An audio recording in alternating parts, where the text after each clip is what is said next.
नमस्कार। आज हम बात कर रहे हैं भारत की शिपिंग सेक्टर में हो रहे एक बहुत बड़े बदलाव की। हाल के बजट में कुछ ऐसी घोषणाएं हुई हैं जो मैन्युफैक्चरिंग और ट्रांसपोर्ट के जरिए देश की आर्थिक तस्वीर को पूरी तरह से बदलने का दम रखती हैं। तो चलिए इसे करीब से समझते हैं। चलिए सबसे पहले एक आंकड़े पर नजर डालते हैं जो सच कहूं तो सारी कहानी साफ कर देता है। देखिए, भारत में हर साल करीब 30,000 कंटेनर बनते हैं। वहीं दूसरी तरफ चीन की कैपेसिटी 50 लाख है। जी हाँ, 50 लाख।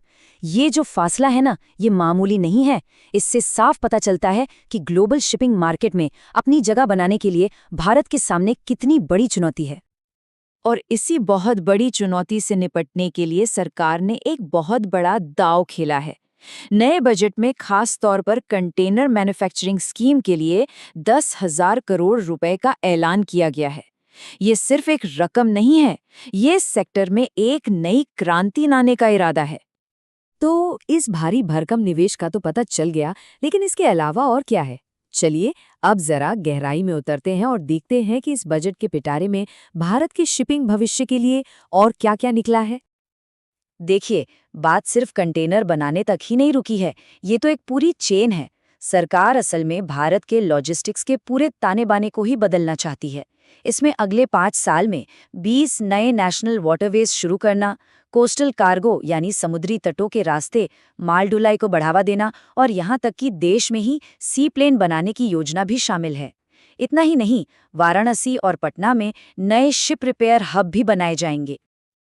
अब ये सब सुनकर ऐसा लग सकता है कि ये अलग-अलग इंफ्रास्ट्रक्चर प्रोजेक्ट्स हैं, लेकिन नहीं, ये सब एक बहुत बड़ी आर्थिक पहेली के टुकड़े हैं जो एक दूसरे से जुड़े हुए हैं।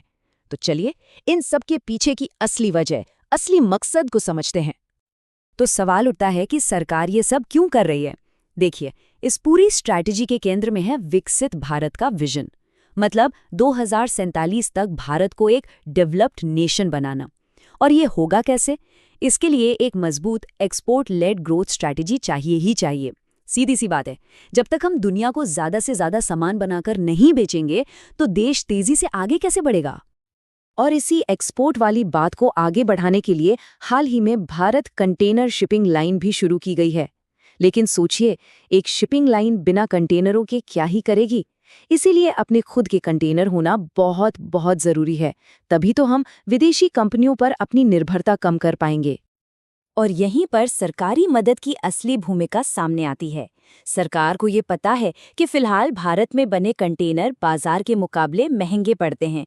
इसीलिए वो इस लागत के अंतर को कम करना चाहती है, ताकि मेड इन इंडिया कंटेनर दुनिया भर के बाजारों में कॉम्पिटिटिव बन सकें और उन्हें आसानी से खरीदार मिलें।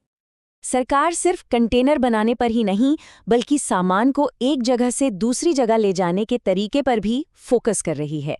लक्ष्य ये है कि 2047 तक देश में जितना भी माल ढोया जाता है, उसका 12% हिस्सा समुद्री और नदी के रास्तों से जाए। जरा सोचिए, इससे सड़कों से कितना ट्रैफिक कम होगा और ट्रांसपोर्ट का खर्चा भी कितना घट जाएगा। तो चलिए अब इन सभी अलग अलग टुकड़ों को एक साथ जोड़कर देखते हैं। समझते हैं कि ये पूरी बड़ी तस्वीर भारत की इकोनॉमी और इसके भविष्य के लिए आखिर क्या मायने रखती है।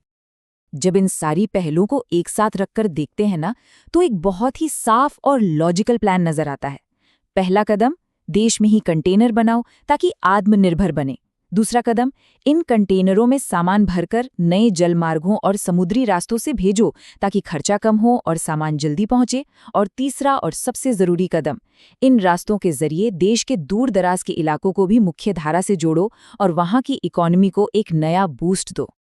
और ये विजन सिर्फ व्यापार और माल ढुलाई तक ही नहीं है। जैसा कि वित्त मंत्री ने खुद कहा, सी प्लेन जैसे नए ट्रांसपोर्ट के साधन लास्ट माइल कनेक्टिविटी और टूरिज्म को भी बढ़ावा देंगे। जरा कल्पना कीजिए, उन खूबसूरत जगहों पर पहुंचना कितना आसान हो जाएगा जहां आज जाना बहुत मुश्किल है। तो कुल मिलाकर बात सिर्फ कुछ नावों और बक्सों की नहीं है, ये असल में भारत के आर्थिक भविष्य में किया गया एक बहुत बड़ा निवेश है। इसका मकसद एक ऐसे भारत को बनाना है जो आपस में बेहतर तरीके से जुड़ा हो, आत्मनिर्भर हो और आर्थिक रूप से पहले से कहीं ज्यादा शक्तिशाली हो। लेकिन ये सब हमें एक बहुत बड़े और अहम सवाल पर लाकर खड़ा कर देता है क्या ये इतनी बड़ी बड़ी और महत्वाकांक्षी योजनाएं सच में भारत के लिए एक नई इकोनॉमिक लाइफलाइन बन पाएंगी, या फिर इन्हें जमीन पर उतारने की चुनौतियां इन सपनों पर भारी पड़ जाएंगी? खैर, इसका जवाब तो आने वाला वक्त ही देगा।